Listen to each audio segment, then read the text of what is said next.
Hi, welcome back to the channel. My name is Jonathan, and as you can see, I'm not in the studio today. I am in fact in a wood in Yorkshire, and the reason for that is I'm going to be testing out this, which is the Solo Stove Lite. This is a biomass or twig burning stove, and I want to compare it with a traditional Trangia stove, see how they compare in terms of how quickly they boil water, and see how quick this is to get going and how it works. It's one small step for man, one giant leap for mankind. So in the bag we get a nice looking pot. This is 900 milliliters, and inside the pot we get the Solo stove itself. And I've also, you'll see, have dropped in a traditional Trangia spirit burner, which I'm going to run alongside as a comparison, but it's worth noting that it does fit in here. Okay, the Solo stove comes like this, and the first thing you notice is it's really well engineered and really well made. The top comes out like that and sits on, and that's where obviously you balance your pot. This acts as a windshield, and this opening here allows you to feed it with twigs as it burns. Inside, the flame itself and the burning material is separated from the base, so ash drops down and doesn't block the flow of air, which is great. And this material for the main body is stainless steel, but the mesh inside actually is nichrome, and nichrome is what they normally use to make heating elements. So this has been thought through in the design. You can heat this stuff up to 1400 degrees Celsius before it starts to break down. So this is the perfect material for a fire to sit on, basically. Then what you have is holes all around the sides, and you'll notice a solid bottom, so none of the ashes drop down onto the ground, so that's great in terms of a fire hazard. And there's a double wall here, and the way this works is the air flows in through these holes and then it splits into two.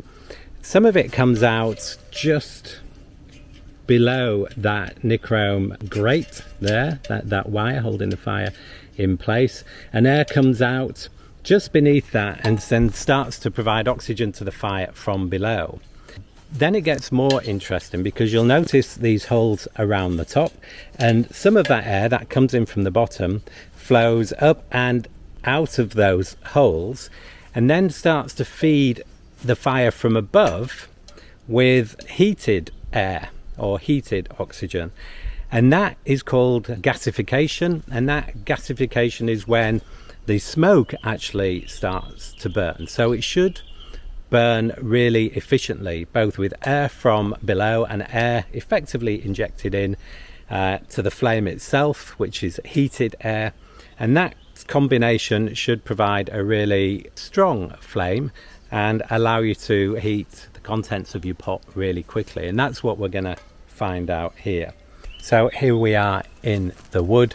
It's a very beautiful place here, and it is relatively dry. The floor is a bit damp, so I don't expect any problems with sparks, but just to be on the safe side, I've cleared an area where I'm going to put the Solo stove just to be extra safe. The good thing is there is loads of biomass here, or twigs, so it shouldn't take me long to gather some up and get this stove going.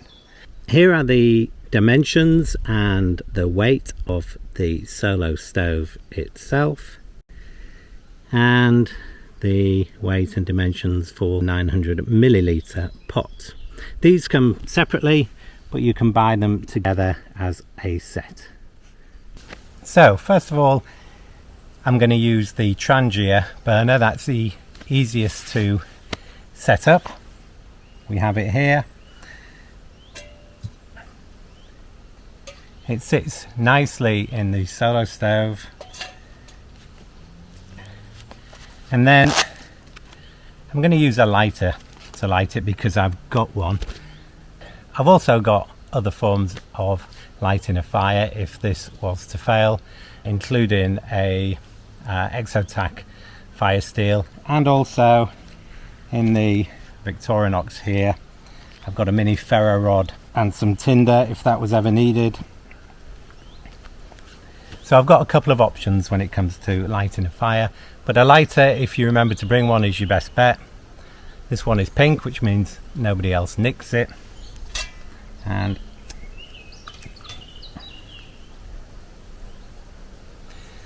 as with all spirit burners, you light it and you can't see a flame, so you have to be careful that you don't think you've not lit it. So that goes there. I'm going to put 400 milliliters in here. It's enough for a couple of cups of tea. Going to get my timer out, stopwatch. Going to get that going.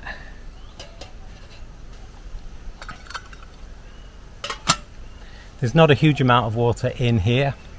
That's deliberate. I normally would only boil enough for a cup of tea unless I'm eating, and then I'd probably boil a bit more. But this is to compare like for like with this Trangia burner, and then we're going to try burning some twigs and see how that works. We're about 3 minutes in now. No sign of a boil yet. You'll notice this handle here can fold flat on top, or you can lift it up and move it, and then it's upright, which makes it easy to grab, and it's covered in a silicone rubber so you can grab it without it getting too hot on the fingers. You'll notice the flame, the little bit of breeze we've got, the flame is going that way, so I've made sure that's away from the handle, so it is a little bit easier to pick up. This incidentally is a thermarest. It is super useful. It folds like that. It has a shiny surface, which is what you generally sit on, and a different coloured surface. There's virtually no weight here at all. In the backpack I fold it flat, and that adds a bit of strength and comfort to the backpack in the back section. And then on the ground it keeps moisture away, and you can put it on a log or on the ground and it keeps your bum from getting wet. Okay, now we have a proper boil underway. 7 minutes 15 seconds. And then to extinguish it, I'm just going to use this Victorinox to take the ring off the top, and then I'm going to get the lid and just drop it on there to put out the fire. So let's now put in some twigs and use the Solo stove as it was intended. Right, I've collected a little pile of twigs here, and I'm also going to add a little bit of additional help with the combustion. This is wood strips soaked in wax. It's very kind of lightweight and a little bit more environmentally friendly. So I'm going to put one of those in there and then just feed in some sticks. These are all about 3 or 4 inches long.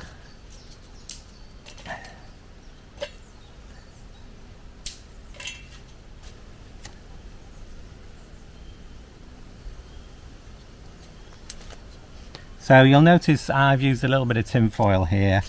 I'm not quite sure how hot this stove gets, but I just thought there's a little bit of extra protection. This is now just catching.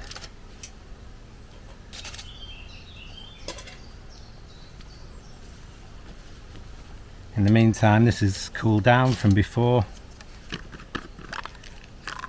Gonna add the same amount of water, which is 400 milliliters.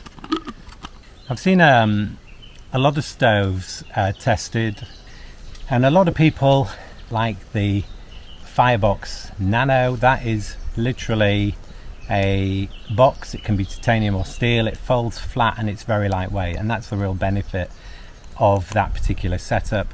It doesn't gasify like this one does. It doesn't protect ashes from dropping to the bottom like this one does, but it is a lot more convenient to carry. So that is definitely an option, and there are lots of options to choose from, but this is relatively unique, I think, in the way it works. Here we go. Put that in there. Let's start the timer. As you can see, there's a really good flame there.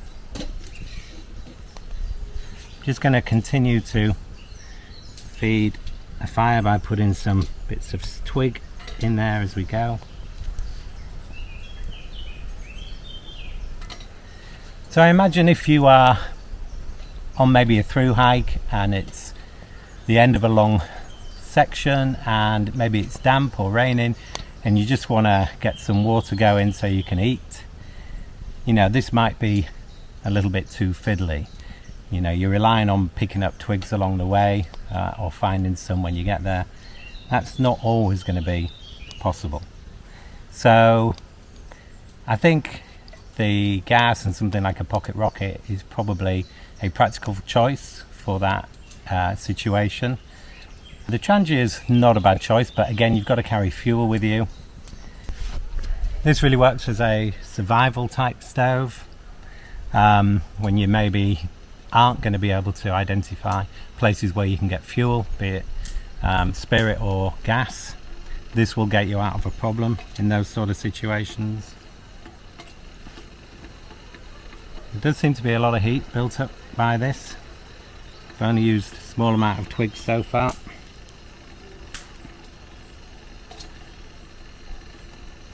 Keep feeding them in. So yeah, as a survival stove, this is great. Or for me, where I don't really do long hikes, you know, you walk to a remote beach, you want to boil a kettle, maybe you want a little bit of food, and you don't mind feeding the fire, you don't mind, you know, it's part of it. Rounding up a few twigs is part of the whole enjoyment of it and part of the fun. If that's you, then this is a great option, I think. I can hear some noise now as it's starting to bubble. We're 4 minutes 15 in.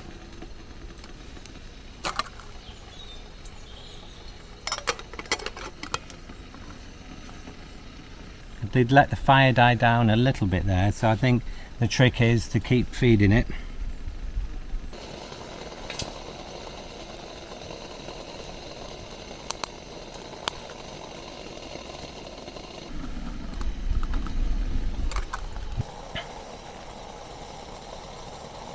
There we have a boil. 7 minutes 10 seconds. So very similar time as it turns out. Now it's time for a tea bag.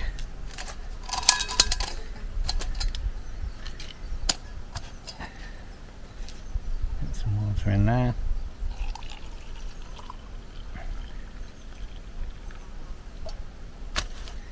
And this thing's still giving off a load of heat. There's red embers in the bottom there now, and it's giving off loads of heat. You do have the option to lift it up like that, you know, which is pretty amazing, and move it around. But having just touched it a little bit higher up, it's really hot higher up. So what that tells me is the base is actually quite cool. You could sit it on a bench or something and not scorch it. I've got some milk here in a pouch.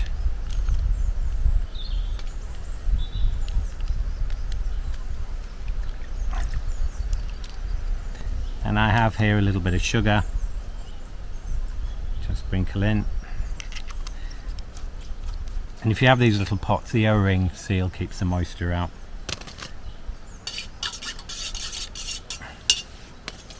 And there we go. So cheers, I hope that's been useful. If you enjoy this sort of content, please consider subscribing, and as always, thank you for watching, and I'll see you in the next one.